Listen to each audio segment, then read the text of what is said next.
அமித்ஷாஜி இருக்கும்போது இது மாதிரி ஒரு வார்த்தையை அண்ணன் திருமாவளவன் விட முடியுமா? இந்திய இறையாமைக்கு எதிராக விட்டுட்டா அண்ணன் அண்ணாமலை நேரம் விட்டுருப்பாரா?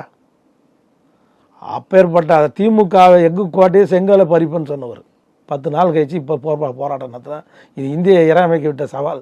திமுக இப்போ எம்ஆர்கே பன்னீர்செல்வம் முந்தா நேற்று சொல்கிறார் தாவேக்கா பற்றி மிக கடுமையாக தரம் தாழ்ந்த விமர்சனம். டீனா திரிஷா, வீணா விஜய், கேனா கீர்த்தி சுரேஷ், இப்படி இல்லாமல் ஒருத்தர் மந்திரி பதவி எடுத்து கூட அப்படி அவங்க திருப்பி விமர்சனம் பண்ணாங்கன்னா நீங்கள் தாங்குவீங்களா? தளபதி குடும்பம் தாங்குமா? அதை பற்றி பேசினா, திரிஷா பற்றி நீங்கள் பேசினா அதே மாதிரி அவங்க பேசினாங்கன்னா நம்ம இங்கே தாங்குவீங்களா? அரசியல்னால் அரசியல் பேசுங்க. தனிப்பட்ட தனி மனிதனுடைய இதெல்லாம் எதுக்கு நீங்கள் பேசுகிறீங்க? அப்படி பேசினா தம்பி உதயநிதி ஸ்டாலினும் தளபதியும் தாங்குவாங்களா? அதாவது எம்ஆர்கே பன்னீர்செல்வம் அப்படி பேசக்கூடியவர் கிடையாது. எதுக்கு அப்படி பேசுகிறாரு? இப்போ இவங்க யாருன்னா சொல்லி பேச வச்சுருப்பாங்க. அதானே தரம் தாழ்ந்த விமர்சனம் ஏன் பண்ணுறீங்க? அது இப்போ தான் முளைச்சி தளர்ந்து வர ஒரு கட்சி வந்துட்டு போட்டோமே.